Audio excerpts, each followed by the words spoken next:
Hello everyone. Last lecture में मैंने आपको टाइप्स ऑफ डायोड के बारे में बताया था। आज हम स्टार्ट करते हैं ट्रांजिस्टर कैरेक्टरिस्टिक। ट्रांजिस्टर का इंट्रोडक्शन मैं आपको बता चुकी हूँ एक वीडियो में।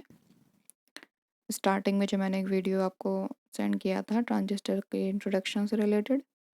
अब ये नेक्स्ट टॉपिक है ट्रांजिस्टर कैरेक्टरिस्टिक्स। तो ट्रांजिस्टर की कैरेक्टरिस्टिक्स 3 टाइप की होती हैं: common base characteristics, common ammeter configuration और कॉमन कलेक्टर कॉन्फ़िगरेशन में कैरेक्टरिस्टिक्स। तो इन 3 टाइप की कॉन्फ़िगरेशन जो ट्रांजिस्टर की हैं, common base, common ammeter and common collector, इसके बारे में मैं बता चुकी हूँ पहले ही। तो अब इन कॉन्फ़िगरेशन से हम ट्रांजिस्टर की कैरेक्टरिस्टिक को स्टडी करेंगे। कैरेक्टरिस्टिक का मतलब अभिलक्षण, ठीक है। तो 2 टाइप की कैरेक्टरिस्टिक होती हैं ट्रांजिस्टर में, एक इनपुट कैरेक्टरिस्टिक होती है और एक आउटपुट कैरेक्टरिस्टिक होती है। तो इनपुट कैरेक्टरिस्टिक सामने ये देखिए स्लाइड में जो डायग्राम बना हुआ है आपका, जो सर्किट डायग्राम है, ये कॉमन बेस कॉन्फ़िगरेशन का सर्किट है। तो यहाँ देखिए ट्रांजिस्टर के बेस को कॉमन कर रखा है, इसलिए इसका नाम है common base configuration. PNP transistor है ये। तो जब हमने बेस को कॉमन कर दिया तो इसका इनपुट हमने किस किस के बीच में अप्लाई किया है? एमीटर टर्मिनल के बीच में, एमीटर को ई से रिप्रेजेंट किया है, और बेस के बीच में, जिसको बी से रिप्रेजेंट किया है। तो एमीटर और बेस के बीच का जो वोल्टेज है VEB, वो है इनपुट वोल्टेज। इनपुट करंट है IE। आउटपुट वोल्टेज देखिए कलेक्टर और बेस के बीच में लिया है VCB, collector to base voltage, और आउटपुट करंट है IC, कलेक्टर करंट। तो यहाँ पे जब हम इनपुट कैरेक्टरिस्टिक ड्रॉ करेंगे तो इनपुट पैरामीटर मतलब VEB और IE के बीच में ड्रॉ करेंगे, और आउटपुट कैरेक्टरिस्टिक ड्रॉ करेंगे आउटपुट करंट IC और आउटपुट वोल्टेज VCB के बीच में। तो इनपुट कैरेक्टरिस्टिक को कैसे ड्रॉ करना है ये देखते हैं। इनपुट कैरेक्टरिस्टिक में हम ड्रॉ करेंगे इनपुट वोल्टेज VEB तथा इनपुट करंट IE के बीच एक ग्राफ प्लॉट करेंगे आउटपुट वोल्टेज VCB की डिफरेंट वैल्यूज़ पे।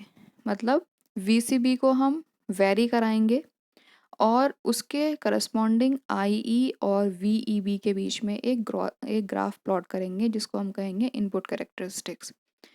तो सबसे पहले इनपुट कैरेक्टरिस्टिक ड्रॉ करने के लिए हम क्या करते हैं, VCB मतलब जो आउटपुट वोल्टेज है, collector to base voltage VCB, इसको हम 0 पे सेट करेंगे, और इस कंडीशन में VEB और IE के बीच में ग्राफ खींचा जाएगा।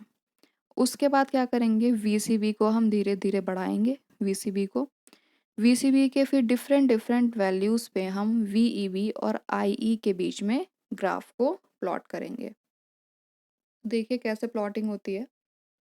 ये है इसका इनपुट कैरेक्टरिस्टिक का ग्राफ सामने स्लाइड पे। तो एक्स एक्सिस पे है आपका VEB इनपुट वोल्टेज, और वाई एक्सिस पे है IE emitter current, input current, जिसको हमने ड्रॉ किया है, प्लॉट किया है VCB के डिफरेंट वैल्यूज़ पे। तो ग्राफ में देखिए जो ये इनपुट कैरेक्टरिस्टिक का ग्राफ है, ये PN जंक्शन डायोड की फॉरवर्ड बायस की कैरेक्टरिस्टिक की तरह दिख रहा है ना। तो VCB मोड के इनपुट कैरेक्टरिस्टिक एक फॉरवर्ड डायोड के समान होते हैं। जब VCB इक्वल्स टू 0 होगा तो क्या होगा, एमीटर करंट IE की वैल्यू मिनिमम होगी। तो देखिए सबसे पहला पॉइंट है VCB इक्वल्स टू 0, तो उस पॉइंट पे एमीटर करंट जो है वो कम है।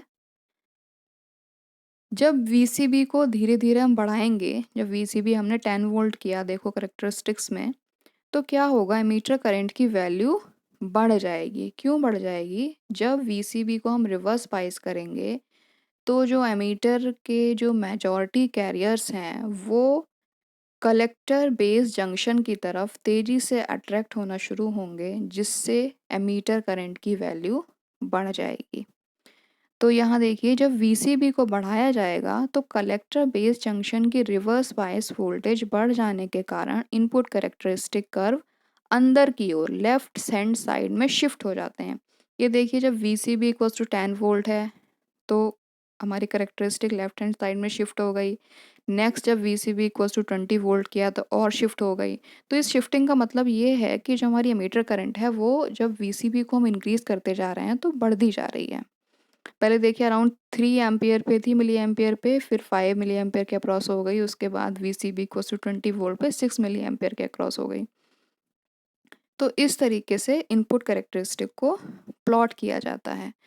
ग्राफ जब रिवर्स बायस में हम वीसीबी को बढ़ा रहे हैं तो ग्राफ हमारा लेफ्ट हैंड साइड में शिफ्ट हो रहा है। तो इस प्रोसेस को हम कहते हैं अर्ली इफेक्ट। ठीक है, अर्ली इफेक्ट क्या होता है, जैसे जैसे कलेक्टर बेस जंक्शन पर रिवर्स बायस को बढ़ाया जाता है एमीटर करंट आई में और तेजी से वृद्धि होती है क्योंकि कलेक्टर की ओर अट्रैक्ट होने वाले मेजॉरिटी कैरियर्स की संख्या बढ़ जाती है।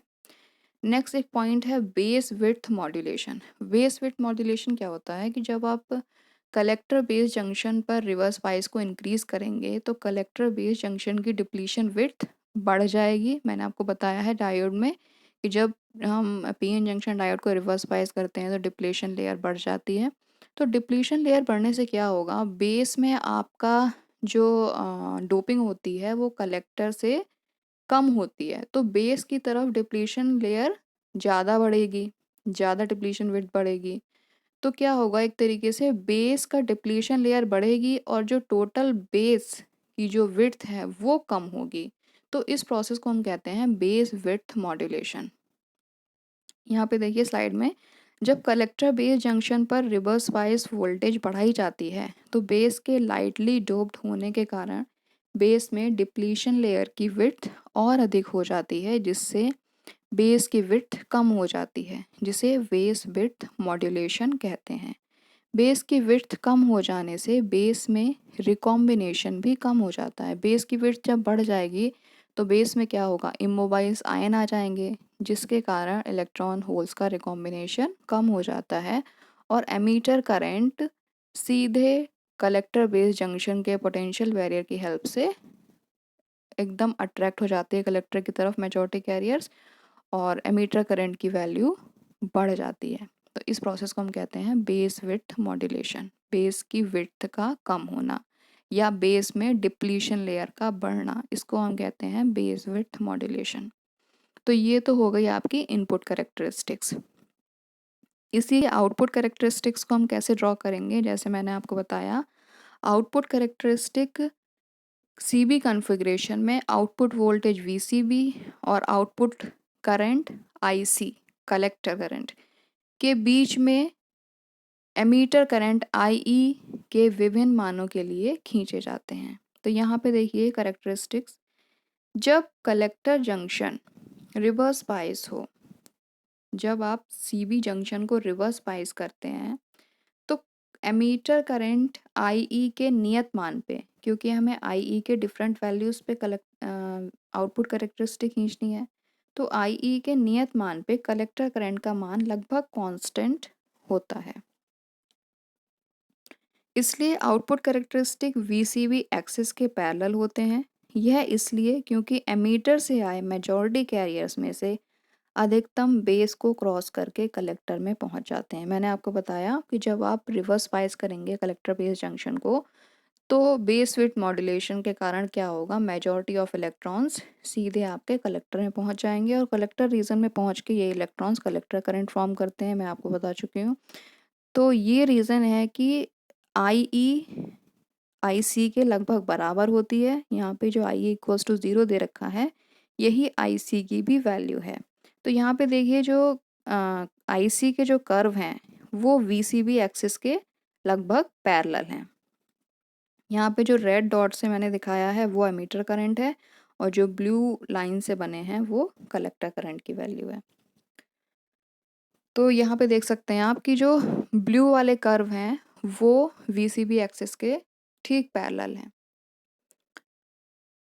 नेक्स्ट है जब वीसीबी की वैल्यू 0 होगी तब क्या होगा, जब वीसीबी की वैल्यू आपने 0 कर दी, कलेक्टर बेस जंक्शन को 0 कर दिया, तो ऐसा नहीं है कि आईसी की वैल्यू ज़ीरो हो जाएगी। क्यों?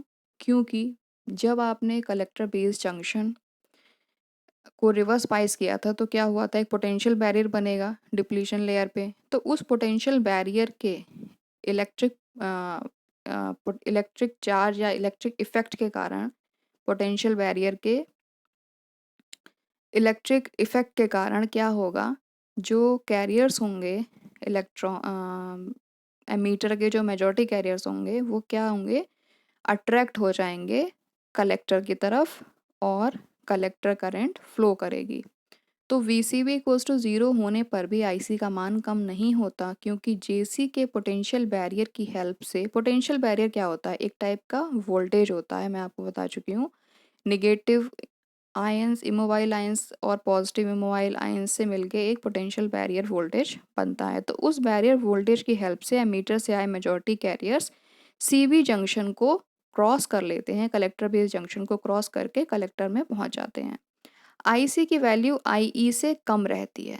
IC की वैल्यू IE से कम क्यों रहेगी? यहाँ पे देखिए जो IE के कर्व हैं वो IC से ऊपर बने हुए हैं। उसका रीज़न ये है कि जब कैरियर्स एमीटर से कलेक्टर की तरफ जाते हैं तो बीच में बेस रीजन में कुछ रिकॉम्बिनेशन हो जाता है, जिसकी वजह से जो एमीटर के मेजॉरिटी कैरियर्स हैं वो कुछ कम हो जाते हैं। इस वजह से ही आपकी जो कलेक्टर करंट है वो IE से कम रहती है। तो ये आपका एक्टिव रीजन में होता है। एक्टिव रीजन कौन सा है? ये देखिए ग्राफ में एक्टिव रीजन दिखाया गया है। तो एक्टिव रीजन में जो कलेक्टर करंट है वो एमीटर करंट से कम है।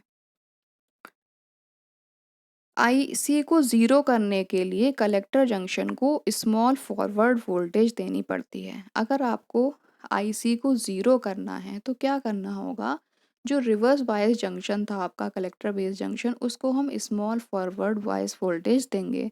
उसके कारण क्या होगा, IC की वैल्यू कम होने लगेगी क्योंकि पोटेंशियल बैरियर न्यूट्रलाइज होने लगेगा। तो यहाँ पे देखिए जो सैचुरेशन रीजन है ये लेफ्ट हैंड साइड में है, आईसी के एक्सिस के लेफ्ट हैंड साइड में सैचुरेशन रीजन जो है। तो इसमें हम क्या करते हैं कि कलेक्टर बेस जंक्शन को स्मॉल फॉरवर्ड वोल्टेज देते हैं, जिससे कि कलेक्टर करंट की वैल्यू कम होने लगती है। जब IE equals to zero, IE equals to zero का मतलब emitter to base junction open circuit हो, तो भी IC की वैल्यू ज़ीरो नहीं होती, क्योंकि रिवर्स बायस कलेक्टर जंक्शन में एक लीकेज करंट ICBO फ्लो होती है। इसे कट ऑफ रीजन कहते हैं। यहाँ पे देखिए जहाँ पे IE इक्वल्स टू ज़ीरो है वहाँ पे क्या होता है, IE इक्वल्स टू ज़ीरो होने पर भी, क्योंकि आपका जो कलेक्टर बेस जंक्शन है वो रिवर्स बायस है, तो उसमें एक लीकेज करंट माइनॉरिटी कैरियर्स के कारण एक लीकेज करंट फ्लो होती रहती है, लीकेज कलेक्टर करंट, जिसको हम ICBO या लीकेज करंट कहते हैं।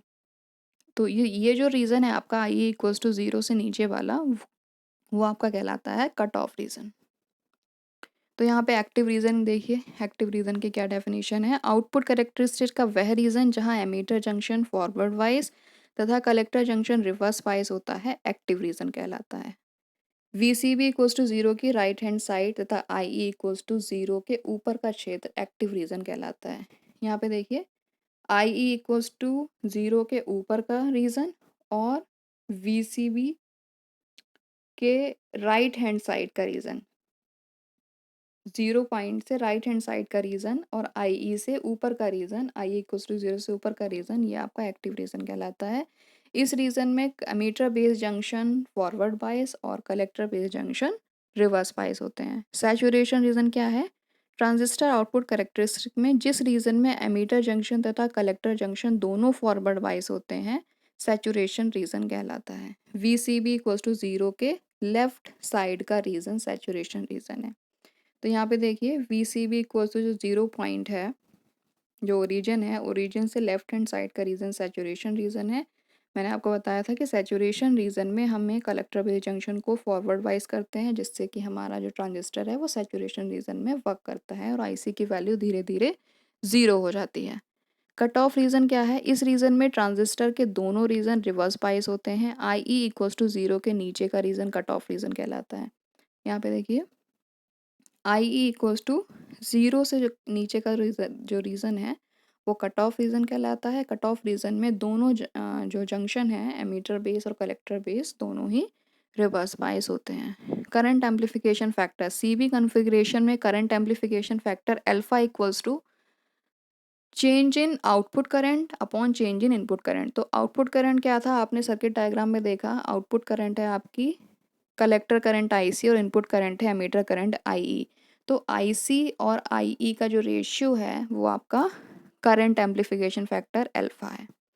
मेरिट्स क्या है सीबी कॉन्फ़िगरेशन की, ये ट्रांजिस्टर पैरामीटर जल्दी से इसमें चेंज नहीं होते और सी मोड की अपेक्षा हाई फ्रीक्वेंसी पे कार्य कर सकता है। डीमेरिट्स क्या है, इसका इनपुट रेजिस्टेंस बहुत कम और आउटपुट रेजिस्टेंस ज़्यादा होता है और करंट गेन लेस देन